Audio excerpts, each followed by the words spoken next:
വിഷ്ണു സഹസ്രനാമ സ്തോത്രം ശ്ലോകം 101. സുലഭ സുവ്രത സിദ്ധ ശത്രുജിത് ശത്രുതാപന ന്യഗ്രധോദുംബരോശ്വത്ത ചാണൂരാന്ധ നിഷൂദന. ഹരിയോം. ഹരിയോം. 817 നാമം സുലഭ. ഭഗവാൻ ദുർലഭനാണ് എന്ന് മുമ്പൊരു നാമം പറഞ്ഞിട്ടുണ്ട്. എങ്ങനെയാണ്? വെറും വിശ്വാസമുള്ളവർക്കാണ്. ഈശ്വരൻ എന്ന ഒരു ശക്തി ഉണ്ട് എന്ന് വിശ്വസിക്കുന്നു. ആ ഈശ്വരൻ എന്നെ ആപത്ഘട്ടങ്ങളിൽ സഹായിക്കും, അല്ലെങ്കിൽ എന്തെങ്കിലുമൊക്കെ പ്രശ്നങ്ങൾ ഉണ്ടാകുമ്പോൾ സഹായിക്കും എന്ന് മാത്രം വിശ്വസിച്ചുകൊണ്ട് ഈശ്വരനെ എൻ്റെ ഒരു സഹായിയായിട്ട് മാത്രം കരുതുന്നവർക്ക് ഭഗവാനെ ലഭ്യമല്ല. ഭഗവാൻ അവർക്ക് ദുർലഭനാണ്. എന്നാൽ ഭഗവാൻ മാത്രം ശരണം എന്ന് ചിന്തിക്കുന്ന ഒരു അനന്യഭക്തന് ഭഗവാൻ സുലഭ്യനാണ്.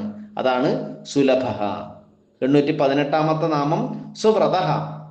ശോഭനമായ വ്രതമുള്ളവൻ, ദുഷ്ടന്മാരെ ശിക്ഷിച്ച് ശിഷ്ടന്മാരായ ഭക്തന്മാരെ രക്ഷിക്കുക തുടങ്ങിയ ശോഭനമായ വ്രതമുള്ളതിനാൽ സുവ്രത. 819 നാമം സിദ്ധ. ഒരുപാട് തരത്തിലുള്ള സിദ്ധികൾ ഉള്ളതിനാൽ സിദ്ധ.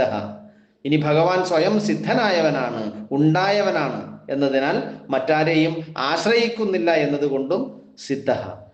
820 നാമം ശത്രുജിത്ത്.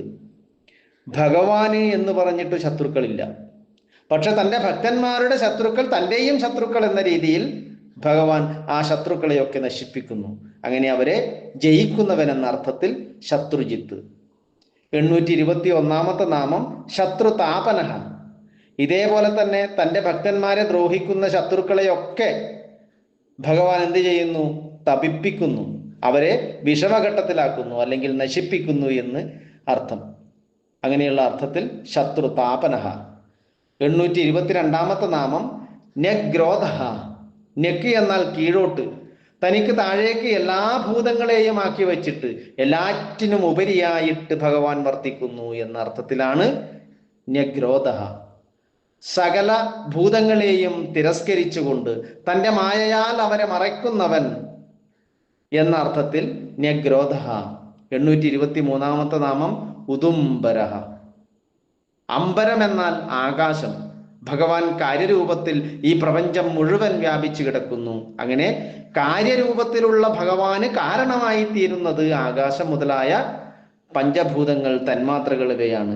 അങ്ങനെ ആകാശം തൻ്റെ കാരണമായവൻ എന്ന അർത്ഥത്തിൽ, ആകാശത്തിൽ നിന്നും അംബരത്തിൽ നിന്നും ഉദ്ഗതനായവൻ എന്ന അർത്ഥത്തിൽ ഉദുംബരഃ. 824 നാമം അശ്വത്ഥഃ. ശ്വഃ എന്നാൽ നാളെ. നാളെ എന്ന സമയത്തിൽ സ്ഥിതി ചെയ്യാത്തവൻ, അതായത് പരമാത്മാവ് കാലത്തിന് അധീതനല്ല. ഈ മായയിൽ പെട്ടിരിക്കുന്നവർക്കാണ് ഇന്ന്, നാളെ, ഇന്നലെ എന്നൊക്കെ ഉള്ളത്. അങ്ങനെ ഒരു ശ്വഃ, നാളെ എന്ന് ഇല്ലാത്തവൻ, അങ്ങനെ ഒരു സ്ഥിതി ഇല്ലാത്തവൻ എന്ന അർത്ഥത്തിൽ അശ്വത്ഥഃ. ഇനി അശ്വത്ഥ വൃക്ഷം, അരയാൽ വൃക്ഷം പോലെയാണ് ആ പരമാത്മാവ് എന്ന് ഗീതയിൽ പറയുന്നുണ്ട്. അതായത് പരമാത്മാവ് എന്ന സങ്കല്പം നമുക്ക് മുകളിലാണ്. അരയാലിന്റെ വേര് മുകളിൽ നിന്ന് ഇങ്ങനെ താഴോട്ടേക്കാണ് വരുന്നത്. ഇതേപോലെ ആ പരമാത്മാവിന്റെ ആ ഒരു വേരിൽ നിന്ന് താഴേക്ക് ഇങ്ങനെ സൃഷ്ടികൾ ഇങ്ങനെ താഴോട്ട് താഴോട്ട് ഓരോന്നായി വിഭജിച്ച് അങ്ങനെ വരുന്നു എന്നതിനാൽ അരയാൽ വൃക്ഷം പോലെ, അശ്വത്ഥ വൃക്ഷം പോലെ സ്ഥിതി ചെയ്യുന്നവൻ എന്ന അർത്ഥത്തിൽ അശ്വത്ഥഃ. 825 നാമം ചാണൂരാന്ധ നിഷൂദനഃ. ചാണൂരൻ, അന്ധകൻ എന്നുപേരുള്ള മല്ലന്മാര്, ആ മല്ലന്മാരെ കൊന്നവൻ എന്നർത്ഥത്തിൽ അല്ലെ. കൃഷ്ണാവതാര കാലത്ത് കംസൻ ബലരാമനെയും ശ്രീകൃഷ്ണനെയും കൊല്ലാൻ വേണ്ടിയിട്ട് ഈ തൻ്റെ മല്ലന്മാരെ വെച്ചിട്ട് കൊല്ലാമെന്ന് വിചാരിച്ചിട്ട് അവരെ വിളിച്ചു വരുത്തുന്നുണ്ട്. പക്ഷെ എന്താണ്? ആ ചാണൂരനെ ഭഗവാൻ ഇല്ലാതാക്കി കൊന്നുകളഞ്ഞു എന്നതിനാലാണ് ചാണൂരാന്ധ നിഷൂദനഃ. അവരെ വധിച്ചു എന്നതിനാൽ. ഹരിയും.